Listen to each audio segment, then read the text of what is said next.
Hello one and all, and welcome to Behind the Glass, your weekly automotive podcast hosted by two rather uninformed enthusiasts. No. I'm Sam from the YouTube channel Seen Through Glass. I'm Tony from Gravelwood Car Sales. And you can watch us each week. We hope you enjoy the episode.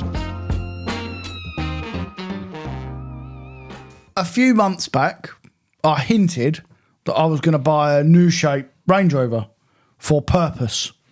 For purpose? Wait, hold on a second. Yeah. For what purpose? For to a drive. purpose. No, but wait. For a purpose? Yeah. I think you missed the A. For purpose. That sounds like a Range Rover TV advert. Range Rover for purpose. Yeah, because that's what it is, for purpose. No, for a purpose. No, but you don't need the A. Why not? Because people know what I mean. No. No? I don't know. I don't think I know what you mean. No. So to clarify, for a purpose, Yeah. which was driving down to Austria for your Christmas holidays. That'd be nice. Did you have any other purposes? Why else were you planning to go there? Well, no, I wasn't planning to go anywhere else. No, Really. so Just for a gonna go there. purpose. Yeah. Okay, so yes, this was your proclamation. Actually, at the start of this season, Yeah. it was the first episode we did when we came back, and you said, yeah, I'm going to get a Range Rover. Yeah. And then it was annoying because you were like, iffy-wiffy, and you're like, well, I might get a Range Rover, I might get a Defender, I might get a Discovery, I don't know. But you have arrived here this morning in Nice one. a P? No. A D? D, 300, SE, MHEV, but with some nice spec on it. Interesting. Okay, so Yeah. this is what we would call the big Range Rover, not the Range Rover Sport. Vogue. It's been out for a few years now. My God, it's Yeah. quick how time flies. This is an updated one, though, because they got rid of all the clutter inside. There's no buttons inside anymore. It's all gone. Were there buttons? Yeah, there was some buttons on the central bit where you start it. For the all-terrain and all that nonsense, it's all gone. So what year is this car? It's a year old, 74 plate. Oh, wow. Yeah. I missed the update that they did where they removed Yeah. the buttons. But it's that's quite a base engine, right? Because you get the D300. Yeah, you got the 300, 350, and then you got the petrol models. But I didn't care. You didn't care. I literally didn't care, Fine. mate. I just wanted a nice car. And when we get into Range Rovers, I used to get confused, but then obviously I became a JLR fanboy. Obviously you have, SE, HSE, Yeah. HSE Dynamic, all these Yeah. kind of levels. So, and that is really just how much leather you get How and much- what speakers and what wheels, that kind of stuff, basically, How much right? spec? Yeah, It's your packs. literally. But Yeah. but a standard SE has got. I don't care for Alcantara headlining or leather headlining. I couldn't give a toss. And I think with that generation Range Rover, the base level is just so highly They equipped. come with everything, mate. Unbelievable. Everything you could ever want. Yeah. And it's got bigger wheels on it. So it's got the 23s on it that look like they're like 18. We said that when we went out to look at the car before we sat down. And it's mad because it's such a huge vehicle. Yeah.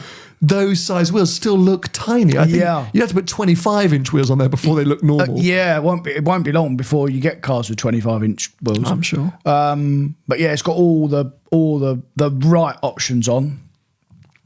And it's got beige interior, which I wanted. I wanted the beige interior because it just looks lovely. Would you call that beige? I'd call that ivory. Yeah, ivory, Yeah. beige, yeah, whatever. But Ivory beige. Yeah. Purple, blue. grey, whatever. It's all the same. I wanted a light interior. You wanted a light So interior. that's what I Okay, got. fine, yes, okay, I got fine. a light interior. And It's like definitely two different things. But we'll let it slide. Yes, light interior makes a big difference. light Agreed. interior. Well, it Yeah, does for me fine. because it airs it's got a nice panoramic roof as well, so it lets Nice. some light in and stuff. And the seats recline in the back. Not that I'll be in the back, but the kids are going to have a nice time. Lovely time. And as well, like you said off camera, as you got rear entertainment, but nowadays you don't need rear entertainment. You just get the bracket for the iPad and of click it course, on the and back stick of the 'em seat. on. Yeah. Yeah, okay, amazing. It's like perfect. When was the last time you drove a big Range Rover? A couple of years ago. Okay. When they first come out, I had a bit of a run with them. I had a couple of hybrid ones and I had a couple of diesel ones. I mean, it's unbelievable, mate, because I was getting them in that silly time 45 grand over list for them. Wow. I've given 30 grand under list for this car. So that was at the peak of everything. Yeah, stupid. Yeah. We Yeah. had 45, 50 grand over list I was getting for them. 2022, 23? No. 2021. 2021. Into 22, yeah. When was COVID? 2020. Oh my God. Yeah. Oh my God. Yeah. Yeah, so okay, fine. when Yeah, we okay, come fine, out yeah. of COVID, Yes, it so it wouldn't have been 22, it would have been late It would have been late 2020 into 21. So when they come out, the first of them. Yeah, and all the values were insane of everything. Yeah. And 30 grand on the list for a year-old car with how many miles? 3,000 miles. Yeah, well, as you would expect, basically.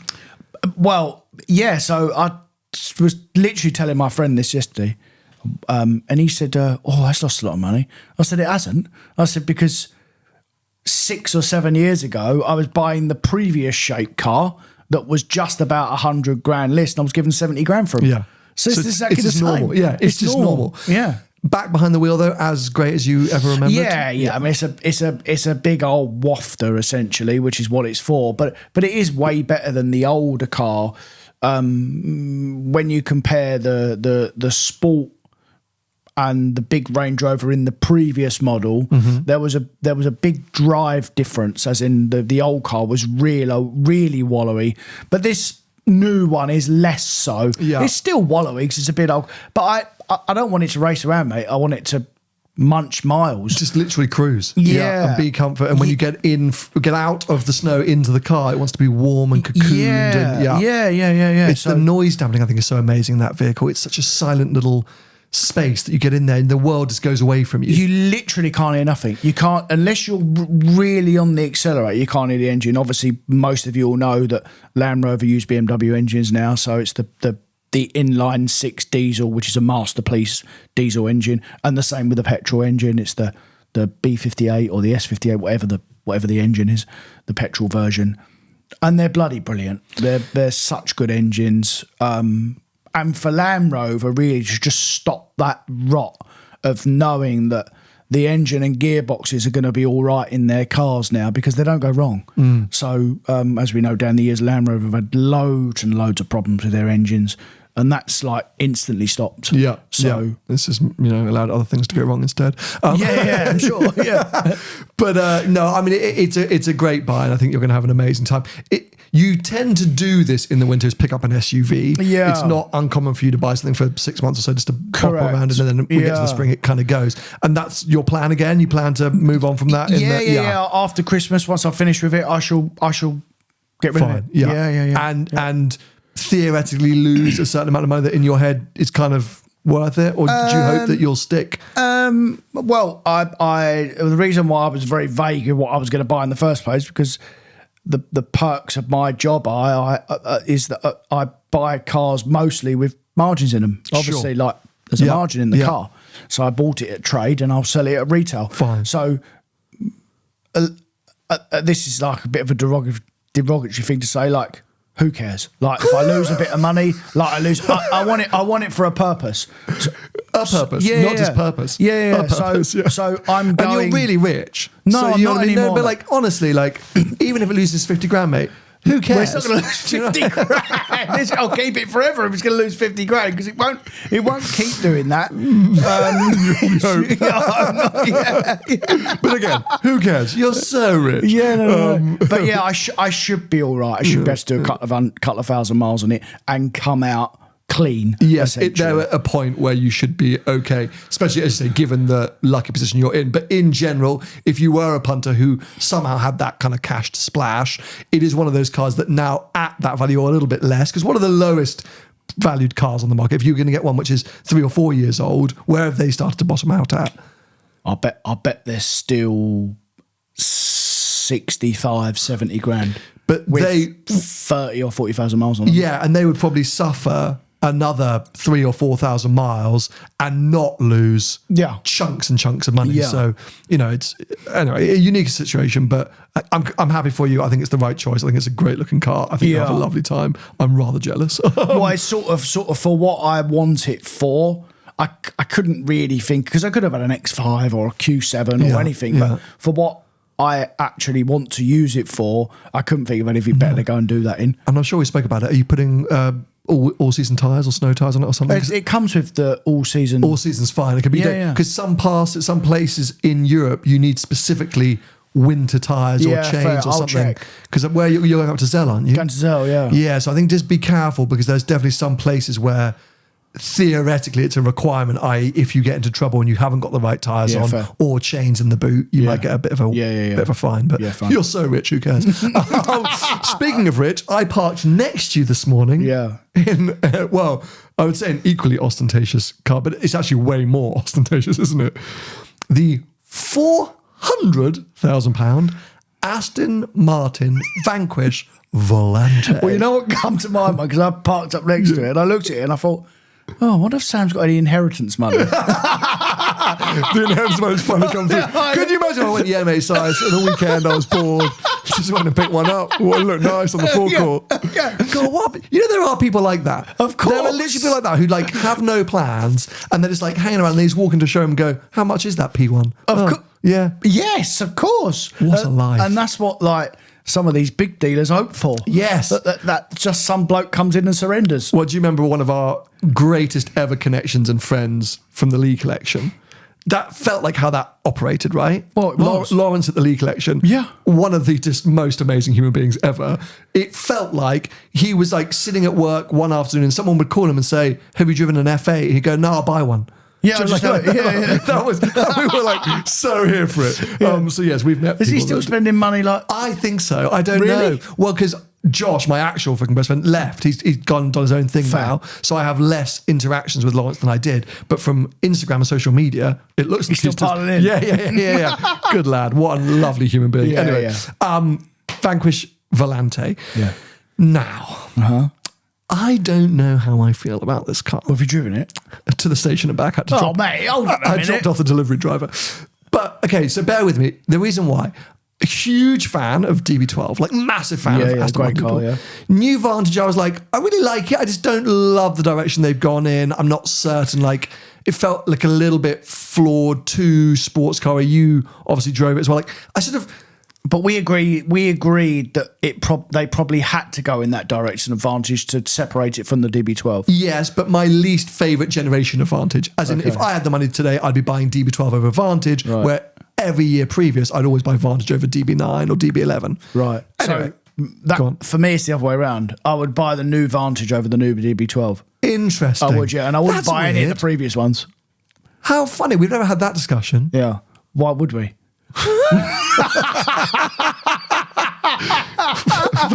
Valid point.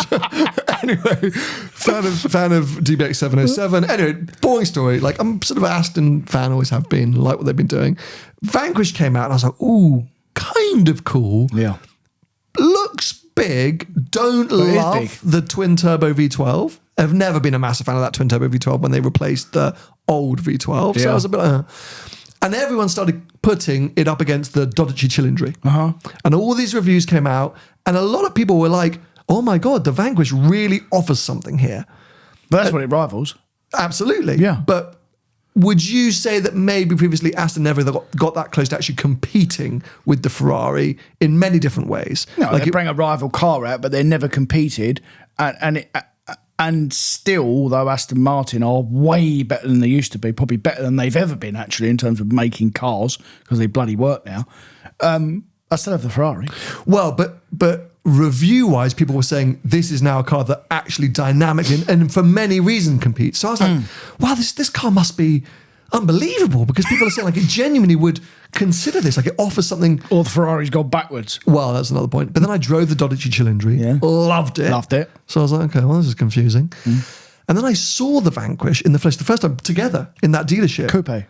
It's massive. Yeah, yeah. Like it is such. It's as big as that Range Rover out there. Yeah. It is wide. It is long. Yeah.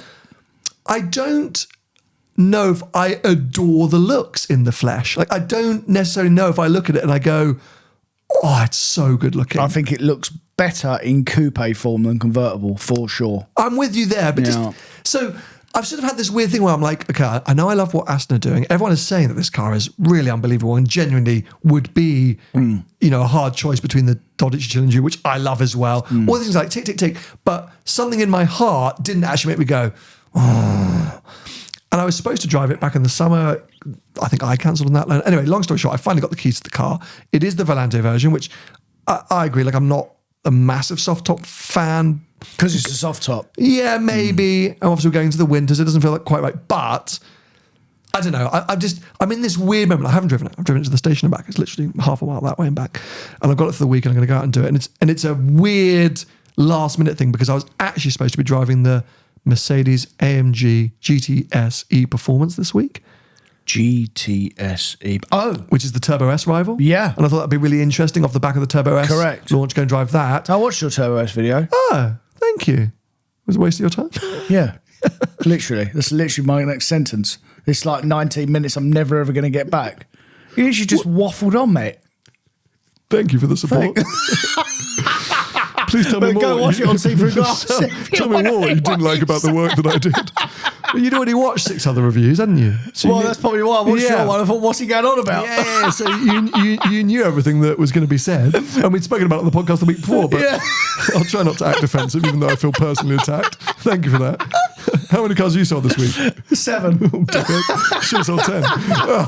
Anyway, no, I've lost my train of thought. Anyway, someone crashed the Merc. Oh. Yeah, so I got an email Friday saying that's not happening. What, so Joe Achilles, was it? I don't know. So I suddenly He's going to come mad at me. why are you saying this? Oh, he's the first name that comes to my head. And I know he's crashed before. Poor Joe. Sorry, Joe.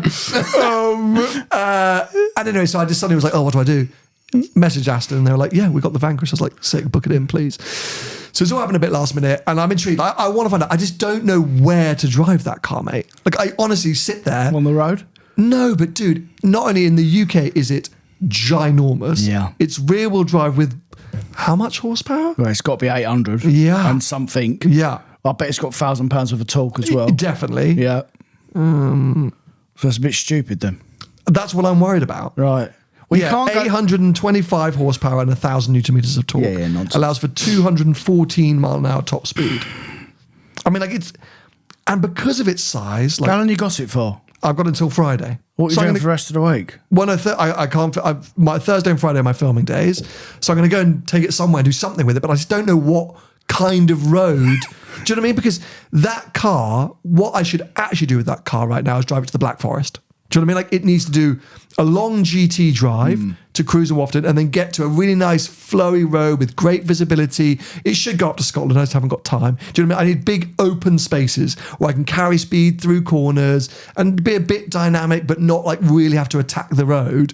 Anywhere of my usual driving roads around here, which are so tight and narrow, I'm just going to be miserable the whole time, I think. Yeah. So I'm sort of flapping a bit of like, how do I really understand this car? So then I thought, okay, flip it on its head. Could I just do like, I don't know, I'm going to go find a coffee shop that's, 2.5 hours away in the Peak District. You know what I mean? I've got to do something with it that gives me a chance to really understand that car. Because if I just go to my local test drive route, I don't think I'm going to like it. Yeah, fair enough. Do you like it? Does it excite you? Or? No, not at all. Why? Well, I get a very good impression normally if, as James May used to say, it's the fizz, right? So I get a very good impression on looking at a car straight away. And I pulled up and I knew what it was. Sure. And I literally didn't care. Yeah. Whilst if there was a Dodici Chilindri, do they call it a Aperta or do they call it a Spider, that one? Yeah. The roofless one of those, you would have gone. Well, if it was any Ferrari, I'd have lost my mind. But yeah. Yeah, well, With that that's not reason, quite if it was an true, F12, you wouldn't have curbed. Yeah, I wouldn't have cared. Yeah, I know what you mean. Well, let's see. So that will probably be next week's episode in some part, talking about that car. But yeah, we'll find out. Anyway, mate, I want to talk to you about America. Because obviously... We're going? No, last week I went. Oh, Sorry, you went? Left you behind, mate. I went to Tail of the Dragon. Yeah, in the Mini. In the Mini. Yeah. Or as my daughter now calls it, Dragon of the Tail. Which I so love. Because I bought her a fluffy dragon. And my mum was like, where did that come from, Papa? But why? Because he went to Dragon of the Tail. I was like, yeah, perfect. Yeah, just anyway, let her, she's fine.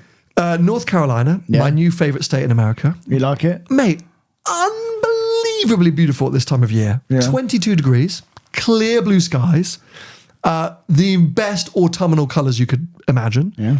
Big empty spaces, mountains, lakes, cool towns, like cool cities. I flew into Charlotte. This is very American for non-American listeners. Charlotte? Yeah, Charlotte, North Carolina.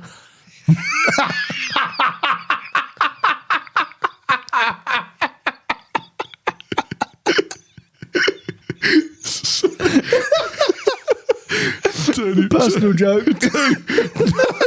It's not a personal joke.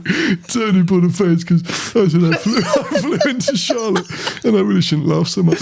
I flew into the city of Charlotte, North Carolina. Stop.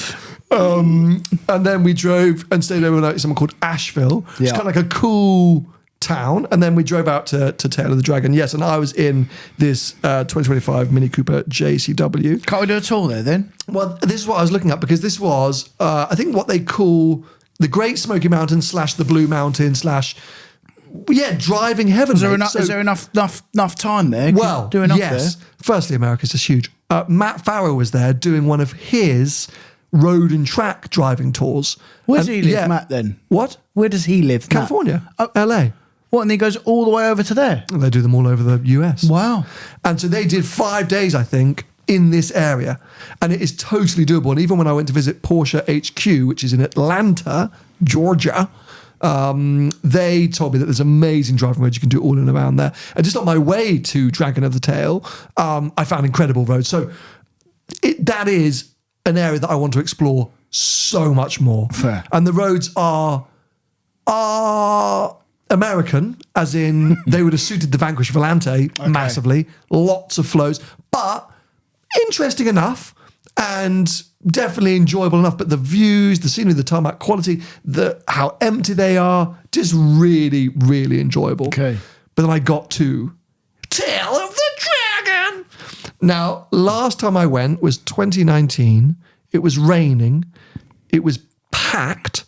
I was in the Carrera T, and I followed a guy in a 3 Series up there at about 25 miles an hour the whole way, and was like, what is this about? Like, just going, it is endless turns, as we discovered. Why did you overtake him, mate?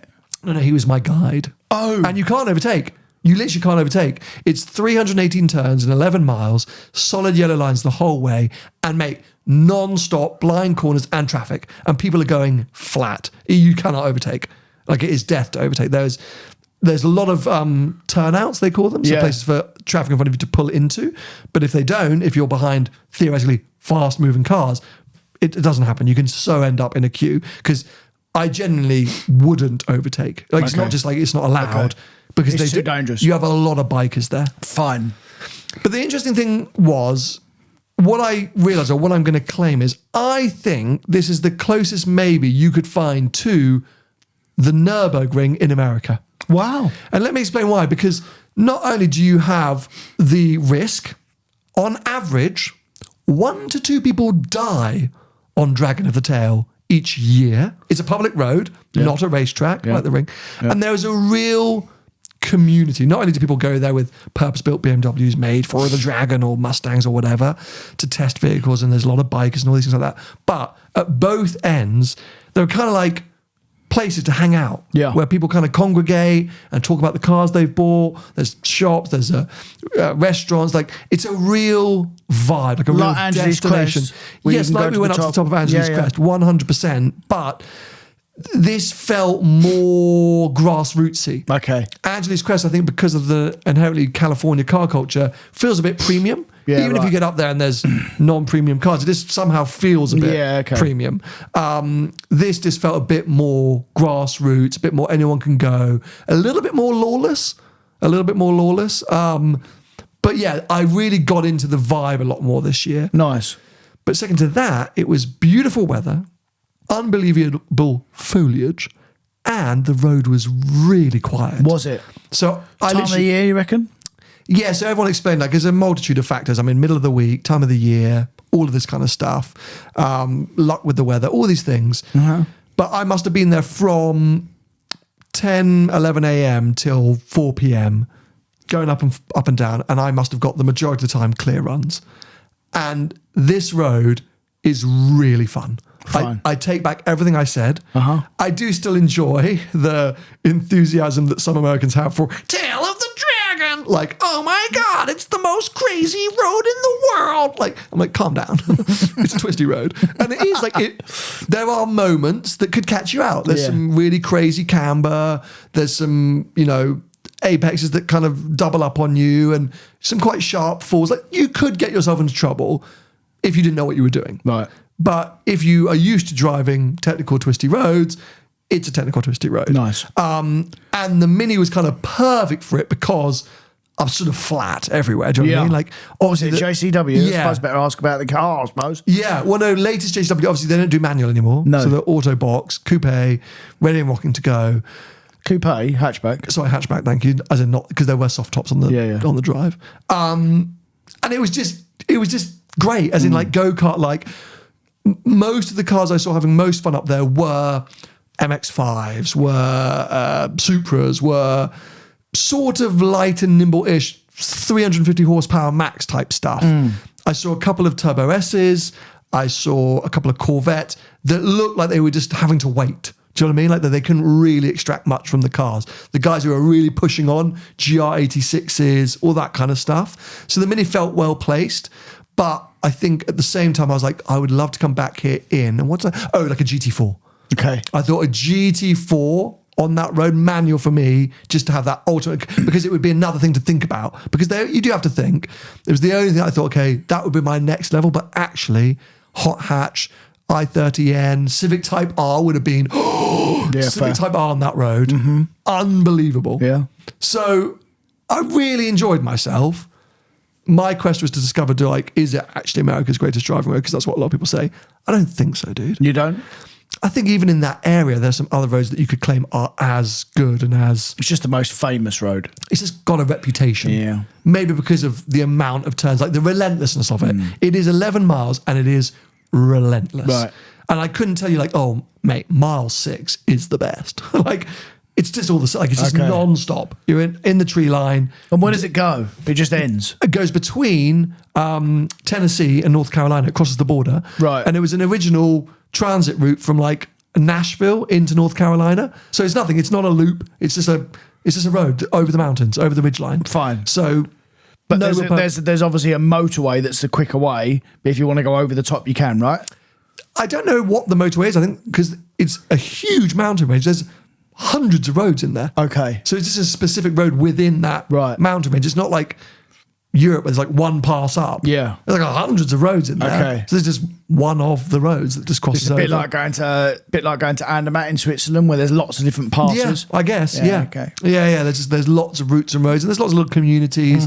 There's an amazing hotel, historic Tapoco Lodge at the bottom of it. Really cool old filling station, by some rapid rivers. Got a great sort of tavern and stuff like that. That's a really cool place, and that's an added bonus that it's got, which I didn't know last time.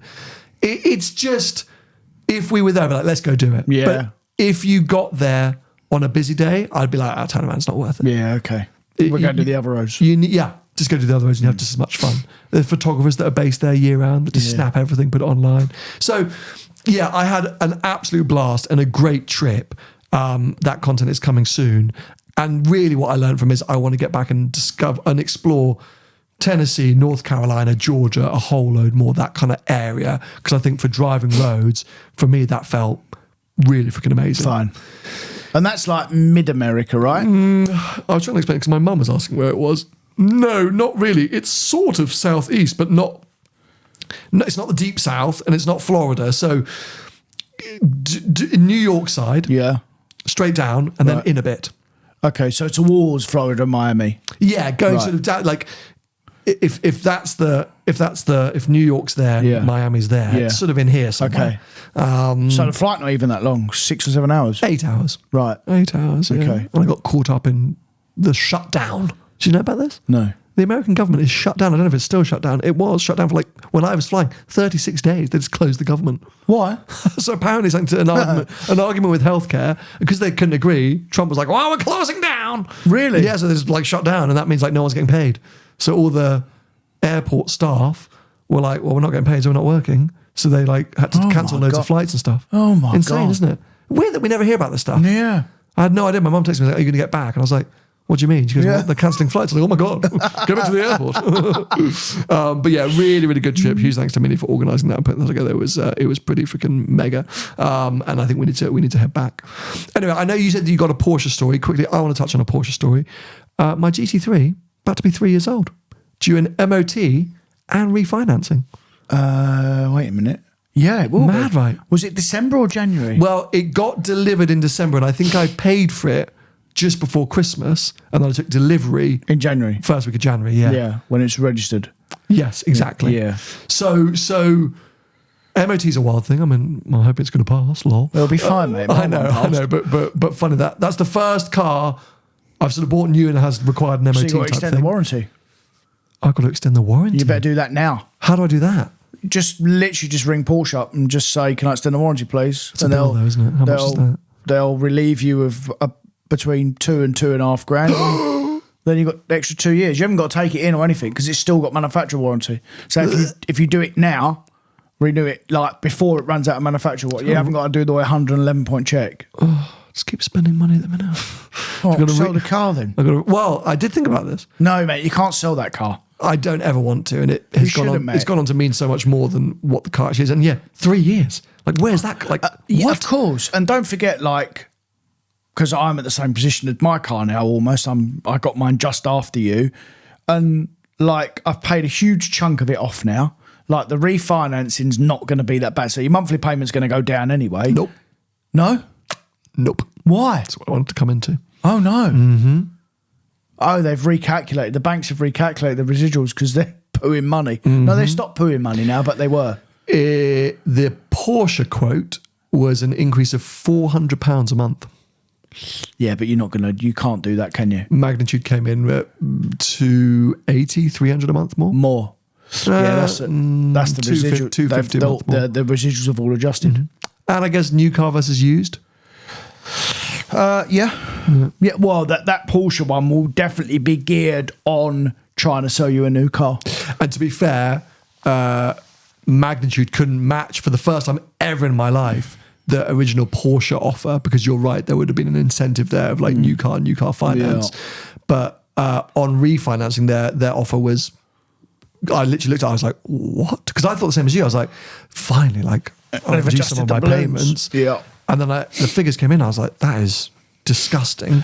And then I obviously, of course, called Tim at Magnitude straight away and said, help. And he came back. He was about 150 quid cheaper than the Porsche quote. Increased the balloon slightly. Yes. The APR cheaper as well? Both. Fine. Both. So he did both sides. But as I say, just work out the maths in my head. Yeah, it's about 250 quid increase to me per month was the cheapest offer. Is that on another 3 years? On another 3 years. Fine. Yeah. Yeah, that's balloon related, mate. Of course. You got another balloon on it, right? Yeah. Well, that's how I would do it. That's how I would do it. But in that moment, I suddenly was like, oh my God, like this is insane. Yeah.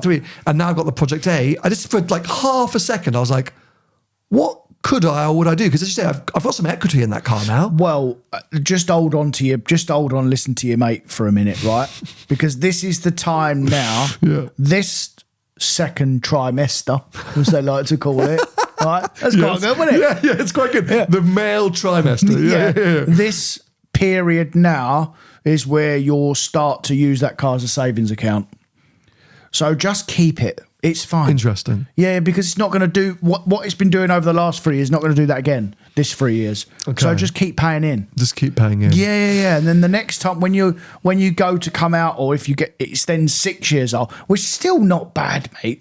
6 years old, like it's still such a modern car. That car. Yeah. And 3 years have gone like that, and I've loved every second with it and done way more with it than I ever thought I could. Exactly. And even though I've got the Project A, I still see such usage cases for the GT3. I still adore it. And because it's weirdly inherently linked to my daughter, as in literally paid for it, I think 2 days before my daughter was born, and then collected it a week after she was born. I remember, got the back seats put in so she could come with me, all of this kind of stuff. Yeah. That's why I want to keep it. But yeah, it was just that kind of, well, it is expensive. It'll be the most expensive car payment that I do out of the CS, the Project, all three of them. That's the most expensive. And as I say, I didn't really sit there and think, am I going to sell it? But I just thought for a half a minute of interesting. But no, I'm going to have to go through it. And yes, refinance. So it won't have any upfront costs. I don't want to put any more money in. No. I'll have to extend the warranty, which is say 2.5. Yep. Get it MOT'd and I guess serviced at some point. Won't need a service till next year. Fine. And you've already done one service. Yeah. How many miles it done? No idea. 20,000. 19,500 miles. Yeah, there must be one coming up. Might be one coming up. I might as well get them to do it because then I'll mid-year. Yeah. stick the winter tyres back on it and then go take it on some winter adventures in the new year as I always do, and then I'll take it on one of the tours next year. Yeah, even for that reason, mate. For that reason alone, you keep it for that reason because it's really one of the sole reasons why I keep my car. But also, like, and this is the whole point. I know we've said it before, and I'm sorry, people who hate us talking about this. And if you don't experience it, you won't get it. What on earth do you replace that car with? That's the biggest problem. I mean, I guess, you could say, oh, well, the Project 8. But no, firstly, also for me, manual gearbox. But just in general, the Project 8 is still not as capable as the GT3. It offers something different. But all I would do is go and buy an older Porsche. Yeah. Do you know what I mean? Like, that's all I would do is go and buy a classic 911 or whatever. And be more pissed off. Be more miserable. You just have a different usage case. But as an actual dynamic... Interestingly, I had Ferrari give me a call, just basically sniffing around because I've always told them to keep an eye out for certain cars, and they had a very nice Portofino N come into stock, and I was like, and that, I mean, I could do that, for example. But then you're back on the gravy train, mate. Of paying for a car that's depreciating all the while, and that's the problem. I want the GT3. Yeah, do you know what I mean? Like it doesn't. I'm not really playing that game anymore. I haven't ever really played that game of like move the car, just have the cars that I want. Yeah. So I will go through it all and do the refinancing, do as I just said. So suck up a bit of a bill because it's been worth it. And as you say, actually, better to put $2,500 plus a little bit into that car than 10 grand into financing a new car, starting all over again, and all that 10 kind of grand's gone, the monthly payments won't change, they're still the same, and you're worse off. Exactly. Just keep the car you got. What was your Porsche story? I've got good news. Oh, yeah, they're going to fix the car, which is good. Hello, how's this happened? Yeah, so because what's the issue first? How's this happened? Well, it's because now it's gone to a proper Porsche dealership that's actually looked at the car. Independent or no, a proper Porsche dealership. Very, very good friend. Neil, actually, you've met Neil. Yep. So his Porsche dealership, where he's bought all his Porsches off, I'm going to say who it is. It's Porsche East London. They are looking after me, basically, and they're doing what they should be doing. Interesting. So, I had a call literally yesterday, and they said they've heard back from Porsche Technical. They're going to put some wheel bearings in the car. I said, thank you very much. That's it. Wow. Yeah. Have you passed that feedback on to your original Porsche authorised? No. I think that should maybe happen via... you know what, as well? Not to dig Porsche out too much. I made a complaint. Yeah. Apart from we're assessing that your complaint, no one ever got back to me. I think let's you and I speak to my contacts at Porsche and give them a heads up on that. Yeah. Because that's a bit insane that you waited. What was that? I mean, essentially 2 months with nothing. The car was in for 5 weeks. Yeah. I then put a complaint into Porsche UK. I then waited a further 3 weeks before I even got a response from them. Yeah. And they said they contacted the dealer, and their response was the dealer will be in contact with you to rebook the car in, when I've already said I don't want to use that dealer again. Yeah. But I'd already gone and done my own thing, and it's now at Porsche East London. And you've gone to Porsche East London, and they've immediately identified the issue, come up with a solution. Done. Done the recalls, because the previous Porsche dealer didn't even do the recalls, so they've done the recalls.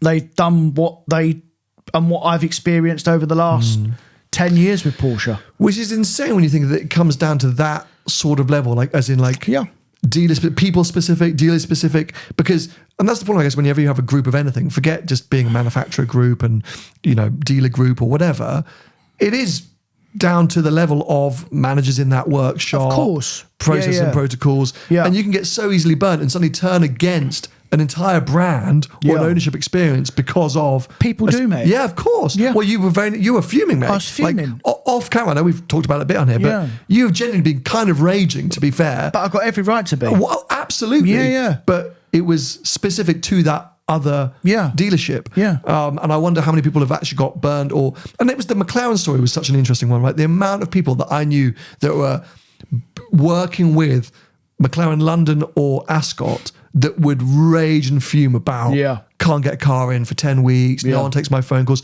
because they had like 3 bays at McLaren Ascot. Yeah. And when those initial cars came out that everyone had issues with, they just simply couldn't service them, and they didn't have the customer service team, they didn't have the people on the phones, and so people were like, McLaren are crap. It's like, well, actually, you speak to somebody in McLaren Manchester or something, they're like, no, it's I'll get my car in 2 weeks or whatever. So it's so dealer dependent. So but considering that other dealer was part of the retail group, right? Correct. Without calling them out massively. Yeah. I think...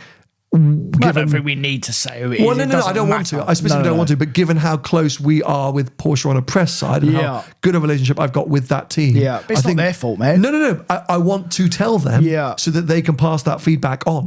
Because there will be plenty of other customers struggling with that specific dealer, and that could be turning against the brand. Dealers across the country. There'll be other Porsche dealers that not just Porsches, mate. Like. Yeah, of course. You get it with Land Rover dealers, you know, like you get it with all dealers. A main dealer is only ever as good as the people that are inside it. Of course. And if they were all perfect, I probably wouldn't have a dealership, because I've said many times before that independence exists because main dealers, half of them aren't that very good at their jobs. Would you take your GT3 on a wintry mission? A what? Like a wintry wet weather mission. Love to. That's what we should do, mate. What's that mean? In January, either to ice race, or on our own mission to celebrate 3 years of owning GT3s. Yeah. How many miles has your car done? 12 and a half. Because when did we do the Austria trip? Must have been 2 years ago, if not a bit more. The original recce for On the Road. 2 and a bit years ago. 2.5 years ago. It was of October-y time. September 23.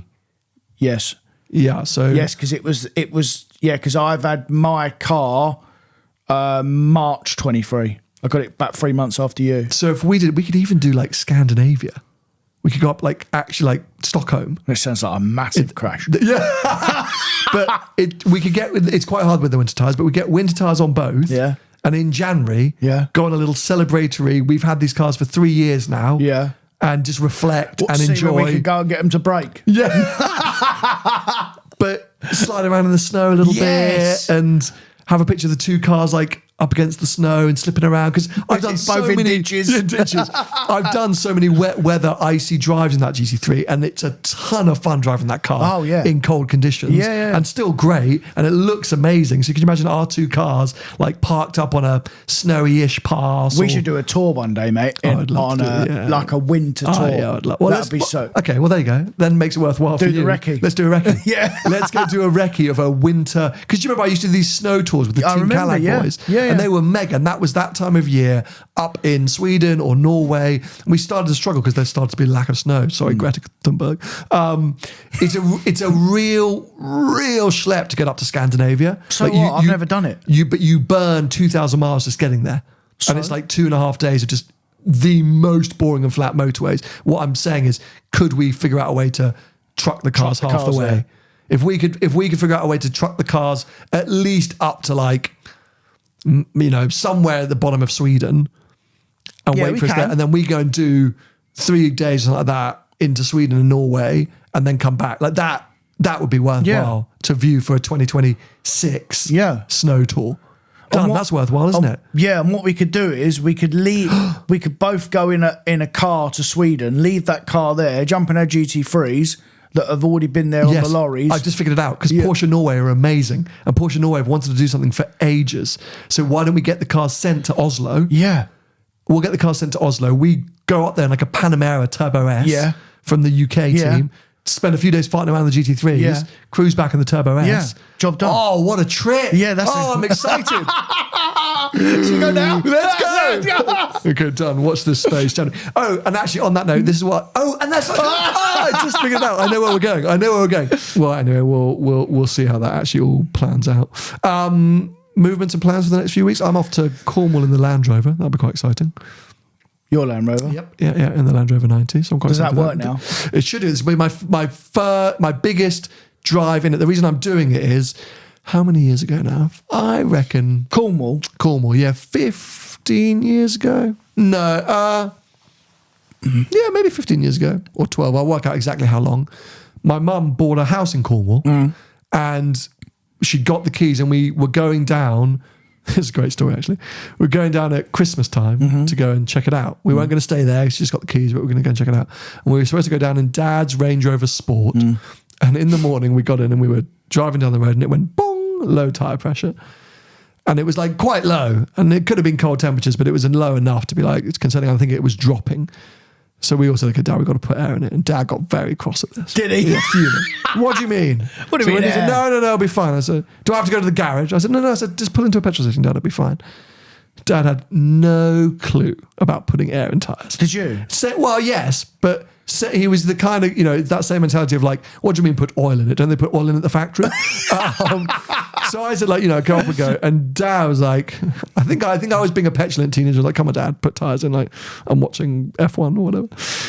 And he didn't know how, so he jabbed the air gun on so hard that he broke off the valve. So the whole time, and he just deflated, fuming, raging. So we had to abandon the car at a local petrol station because he was like, oh, what do I do now? And so we went down to my mum's, I guess it would have been the Evoque. Was it her? She either had an Evoque, or maybe I think she would have an S5 at that point. Nice. Audi, yeah, she would have an Audi S5. And me and Dad took the Land Rover.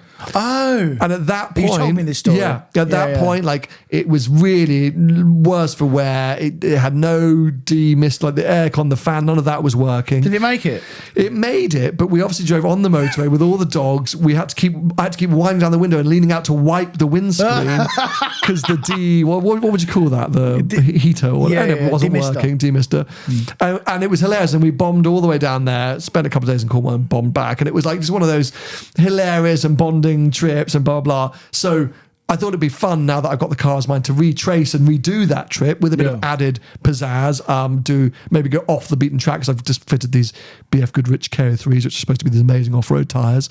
But also Mum was like, well, if you're going, I do have a few things that I need you to take. I was like, well, that's great because now I've got the car. It's all like set up. I can load stuff in the back. So it's like a multiple missioned trip. Yeah. And I'm going to do that over the weekend. Just bash down there. Bring the honey nuts back, mate. Yes. Don't your forget favourite, them. right? Okay, cool. I'm going to get those specific nuts that we demolished on Milo Media. They were meant to last the week. They lasted the day. Yeah. This is going to last us all week. Delicious. Anyway, and you doing anything? What are you doing at the weekend? This weekend, I've got a quiet weekend. Last weekend I was busy. I've got a quiet weekend this weekend nice. because no F1 this weekend. No. Lando. Yeah, he's going to win it now, isn't he? He's done it. I'm so proud of that guy. I mean, how condescending, but I've never met him, but if he wins, I'm going to give him a kiss if he wins because I didn't think he had it in him. I thought that Oscar, and then I thought Oscar was going to get him, and I'm happy to be proved wrong, but I think he's going to do it now. Well, I hope he does. And I'm glad Max isn't going to do it. I think Max has made it exciting, which is great, and what you want a champion to do. Yeah. But I think what I love, and look, hey, I think mid-season, or even I was like, maybe Lando had just reached his level where Oscar was still, growing, but Lando has just shown us all, which he did last year, he can keep going. Yeah, he stepped up. That's experience and that mentality to just hone in and deliver when he needs to. And look, season's not over. Still, I like 100 points, to be claimed. 111. Yeah, so anything can happen still. And less now. A little bit less, but reliability and all, like anything can happen still. But his performances at the moment, he is doing what needs to be done in a killer way. Yeah, he is, that qualifying when he had the one lap to deliver and then just demolished everyone. I was there he is. Yeah. So I am so hopefully excited because I want him to have it. I want him to win it so much. I know he's a bit of a character that not everyone loves, but I want him to do it so much. But it's exciting. We've got having not really cared all season, I'm now excited. Yeah, well, there's only 3 races to go now. So, but I think it was a tall order for Max anyway, because for the start of the season, he didn't have the car. But arguably, the second half of the season, he has had the car. And all the nonsense that you heard online over the weekend, he went from the pit lane to third. With a brand new engine. Because he had the car. Yeah. You can't, it and doesn't probably 20 horsepower more than everyone else. Yeah, but you can't do things like that. I know he's an unbelievable driver, and he is, undoubtedly. You can't do things like that in a shitbox of a car. You have to have the car. Yeah. And all the greats down the years have done things like that.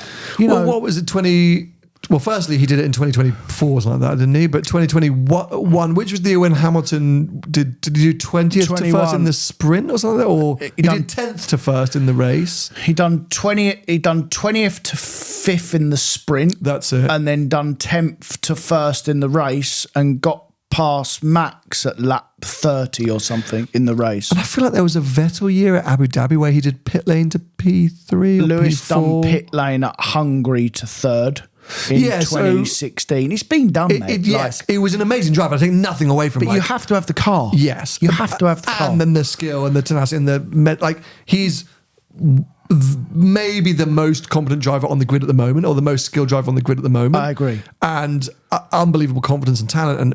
So anyway, I don't take anything away from it. Absolutely not. But yes, I think... but these greatest of all time things that people keep coming and keep talking about with Matt, I'm not having that, mate. For lots of reasons, I'm not having that. Well, it's fun, isn't it, how... drivers go through these stages. I think a lot of people love at the moment to discredit Lewis, right? We're at year 5 of a pretty unexciting run of results and pretty, apart from Silverstone to last year, apart from like the odd race with Mercedes. China, he's had glimpses of his pace and performance. And then, in general, he doesn't look like the Lewis Hamilton that we all knew. He's 40. So people are starting to be like, oh, yeah, blah, blah. But when he retires and when we stop and look back, the results and everything, yes, greatest of all time. With Max, I think it's too impossible to give him that. It's like when Vettel was destroying everyone 4 times. The minute he left Red Bull, everyone was like, not really had it. So he arguably is one of the all-time greats. I agree. And clearly the most capable on the grid at the moment. I agree. But until he's retired and we can look back on his entire career and then judge it against other people's entire career, I think it's hard to give that GOAT title. And that's not me as a Hamilton fan, as a Brit, being like, oh, whoa, Max. No. It's like we haven't seen his career play out yet. No. And I think when you look at greatest of all time, and everyone has their opinion, whether they think it's Lewis, a lot of people think it's Schumacher. Mm-hmm. I know you probably think Schumacher. A lot of people will say Senna, generations back. People like Martin Brundle and stuff like that. They will say Senna because they raced against him and Prior to stuff. that, they would have said Jim Clark. They would have said, of course, everyone has their perception. But if you look at Senna, Schumacher, and Lewis, what they all have in common, they're all multi-world champions with multi-world champions of teammates, and they all swap teams. All in different teams. Yeah, different teams I think is fascinating. I'm just going to think Schumacher's teammate-wise. But he definitely had world champions as teammates, no? No. Oh, he's useless then. Because if you think about the Ferrari years, it was 100% a sort of Verstappen dynamic and very clear of Ferrari number 1s and number 2s. So you had obviously Irvine and Barrichello, and then at the last year, Massa. Now, you would say Massa at his peak was championship level, like basically did win it in 2008, was at that top level as Schumacher was coming off. Barrichello, hard to really say what level he performed at. Irvine again. He raced against Raikkonen, but he wasn't a teammate of Raikkonen. Yeah, right? he wasn't a teammate of Raikkonen. And in the Benetton years, Herbert, Brundle for half a minute, Jordan. Schumacher's harder. Senna, 100%. Prost. Yeah, of course. Yeah, Schumacher on the teammate front is harder, but I think I will always view Schumacher different in terms of how he, what made him the champion. Yeah. And I think that's the hard thing with, I think it's quite unfair, the Verstappen teammate thing, because it makes it harder to really judge his ability, for sure. It makes it harder to say how much more performance he's getting out of that car. Like how do you compare? But I don't think it's always that fair, because what can he do? Like what can he? No, it's not his fault. It's not his fault. It's not his fault. But if you want to put him on a pedestal of the greatest of all time, because last year he drove from the back of the grid at Brazil and went to the front, which we've seen multiple F1 drivers do that in the past. it's not enough for me. And I always think you all you do in F1 normally is your teammate. That's your barometer. Yeah. And if you've got a weak teammate, then you never ever know. It's hard to really know what's going on there. Yeah, it's hard to really gauge. And all the teammates have said that car suits or has been built for Max's driving style. So put Max into a car that doesn't suit his driving style. What is his performance like? And I'm not saying he won't be able to do it, by the way, because we can't. You can never. I'm desperate to see it. Me too. Yeah. And I don't doubt that he wouldn't be able to do it. And like you said, I agree with you. At the moment, he is the best driver in the world. I agree. I don't think it's even close, to be fair. But also, switching it on its head, when you look at it from a bigger picture, at the start of the season, everyone said that Oscar is a better driver than Lando, right? If Lando wins the championship, right, clearly he's not, right? And everyone lauded Oscar. So really what that tells you is that actually, if you it's never going to happen. If you put them all in the same car, there's nothing between any of them, which is what I always suspected. There's like 2 or 3 tenths between all the drivers. 1,000,000%. And it's the car. I agree that. And I think what we'll end it on that I find fascinating in the greatest of all time. So Schumacher, when he came back with Mercedes, post neck injury, 3 or so years out, age-wise, performance-wise, really sort of passed it in a generation of cars that he clearly couldn't quite adapt to or get on top of like he did in his era. Yeah. Rosberg, we now know, actually, on his day, one of the greats. One of the greats. Yeah, he's world champion. Beat Hamilton at his prime. Yeah. So when you now look back at the Mercedes results with Schumacher and hear all the behind-the-scenes stories of how he transformed that team into the championship-winning team they became, and then look at his final year where he was qualifying close to Rosberg, race pace close to Rosberg, got the pole at Monaco, nearly got sort of, podiums and victories in that year. You go, holy crap, like he was actually, by year 3, still performing. He still had that level. And if you look at Lewis, whilst he's had some scrappy races and there's a little bit of question marks over his overall outright pace, since the summer break, he has been he's been close enough to Leclerc. 10th. Yeah, in qualifying, sometimes out-qualified, and in race pace to be a comparative teammate. Leclerc, yes, fundamentally still feels like the quicker driver, but as he should be. He's half his age. And it's his car. Yeah, and it's his car.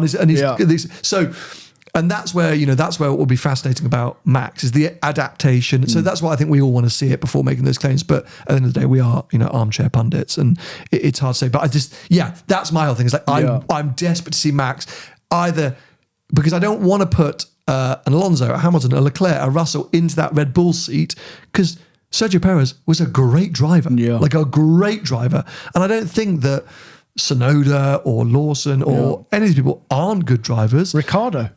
Well, and Ricciardo, if you look about it, was comparable to Verstappen, but Verstappen wasn't at the point of the career that he was. No. So different things, but I want to see Max go somewhere else. I don't want to put somebody else in that second seat. I want him to go to Mercedes. Or I want him to go to Ferrari or whatever. So anyway, let's wait and see. All right, everyone. We will be back with you next week for another episode. In car, in studio, in cafe, who knows? But until then, subscribe, keep watching us. Check out Tony at Tony Gravel Car Sales on most social media platforms. I'm at Seen Through Glass. See you next week. Bye-bye. See ya.